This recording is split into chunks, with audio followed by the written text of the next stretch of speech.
there, my name is Christy Lentz, and I'm your son or daughter's Honors English 9 teacher for their freshman year. I just wanted to take a minute to say thank you so much for watching this video. In lieu of coming in to meet parents on Meet the Teacher Night, this is probably an easier way for you guys to get a quick look at what we look like, which I know is super important, and also to put a face with the name, hopefully what your kids are talking about at school or when they come home after they talk about school. So I want to cover several things today. First of all, with Honors English 9, daily we are reading, we're writing, we're speaking. We work independently, we work in small groups, we do whole class discussions. But what we're working on is just that whole form of communication. Honors English is a little different from English 9. Some people would think that it maybe moves faster, and I don't think that's an accurate definition. Instead, I say we go a little bit deeper with things. I assume that maybe there's some surface level knowledge, but I don't, at the beginning of the year, I do a lot of checks for that. And if I need to go back to reteach something, definitely I do that. First semester, we are starting right now with some different forms of narrative. So we're reading some short stories, some narrative poetry, some nonfiction pieces, memoirs, and vignettes. And then when we are finished with that in mid-September, we'll move into Julius Caesar. And then we finished first semester with a research project and presentation. And then second semester, when we come back in January, we read The Glass Castle. We do another research project presentation in the middle of the school year in February and March.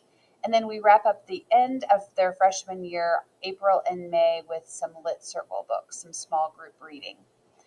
When we talk about in class, I will mention words like summative and formative, and then here's the breakdown for that. So my class is, and all Honors English classes are the same.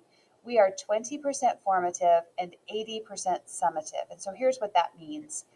That 20% formatives are homework check, practice things. Could be vocab quizzes, reading quizzes, rough draft checks. Everything we do as a formative is leading to those big summative assessments. We have 4 first semester.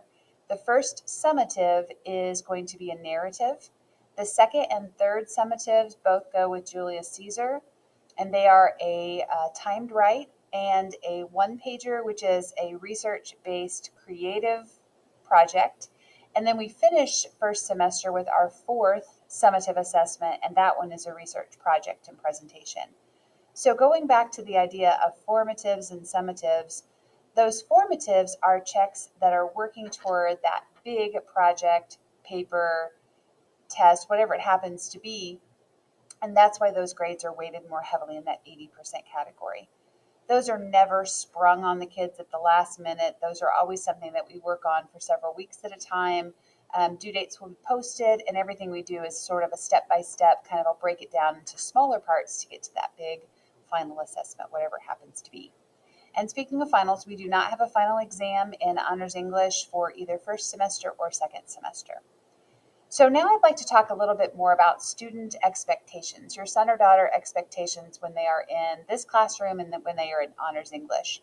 So I have very simple rules. Be prepared is the first one. So students need to come to class having done whatever the homework was before, whether it's reading or studying for something or bringing a rough draft or bringing some written form of something with them to class. I am a firm believer that kids can meet deadlines. Of course, things happen. I don't have a late policy on my formatives. I just ask that they do it and turn it in. But I do have a late policy on my summative assessments, those big 4, primarily because we will have worked on those for weeks at a time and they should not be a surprise. My personal policy is it's a 5% deduction, which amounts to 5 points. It's not a grade changer, but there should be a consequence of not having something when it's due, because I really do believe that kids should be held responsible and they can meet the deadlines. So another one of my class rules is just being responsible. So being responsible to me means being organized, bringing your materials, behaving appropriately, just kind of working on also those time management skills. I know that freshman year is an adjustment for a lot of kids, and so many of the kids in class are involved in all of these outside activities, whether it's sports or marching band or Maybe it's something on the weekends. And so time management becomes a real critical piece to their success. We start every class period. I ask them to take out their pathways, which is their planner, and we record the homework together at the beginning of class. I always end class with a slide that shows what the homework is as well. So I start and end the class with the clear expectation of here's what we're doing and here's what's due.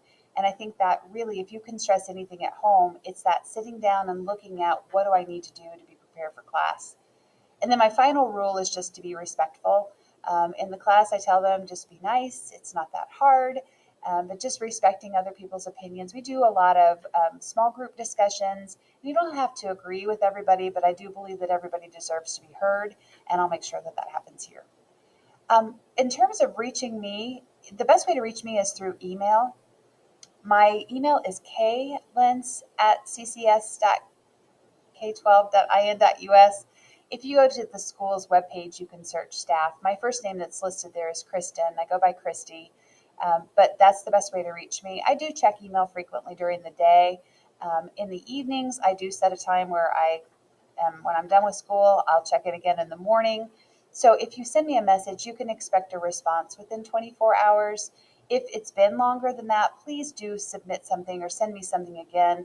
It may have just accidentally got pushed down further on my page, and I don't mean to ignore it, but feel free to send me something if it's been 24 hours. The last thing I'd like to do is I wanted to go through my Canvas page and just show you some basics. So on the Canvas page for Honors English, when you open up the page, the landing page tells you really kind of what you need to know, which there's a copy of my syllabus and expectations there. And then really, you need to go to modules. The kids need to go to the modules to find everything. So if your son or daughter is ever absent, they've missed class, they're homesick, they had an appointment, number one thing I tell them is go to the modules and then just select the day that you were absent. So I put mine with the most recent date on top, and I'll show you Friday, August 26th, just as an example. So when you open up the page, there's 3 columns. On the left-hand side, it tells what the target is for the day. I do post a slide, which I'll come back to in just a second. But items that are listed in this left, those are the things we're doing in class that day. If something was due, you'll know it's in the middle. And then if there was a handout, it will be linked at the right. I do tell kids, don't worry about printing something at home if you're absent. I have it for them when they get back. But if they lose a copy, or at worst, they could open up and see what it is. And then finally, it lists what the homework is. And again, I say that twice. I start class and I end class by reminding them what the homework is. Every day, we also have a slide that I show during class. It's what I teach from, and so I link that on my Canvas page. So kids can actually see, what we're doing in class step by step. We write down the homework. I did a check-in. We do some grammar notes. We played a game, and then there are just some activities that we do during the course of the day. So they can click on that and actually see what we do during class as well. That's pretty much Honors English 9 in a nutshell. If there's something that I didn't cover that you are curious about, please do send me an email, and I'm happy to answer anything. I'm looking forward to a really good year. This is a great group of kids. It feels like for the first time in 2 years, it feels like a normal year, and I can't tell you how happy that makes me. I've taught for a very long time, and so getting back to normal, I think, is so important for kids' development academically, socially. I think we're in a good place this year, and I'm really excited about having your son or daughter in class. Thanks again for watching this and taking the time to invest in your kids' education. It's really important, and I appreciate it. Thank you.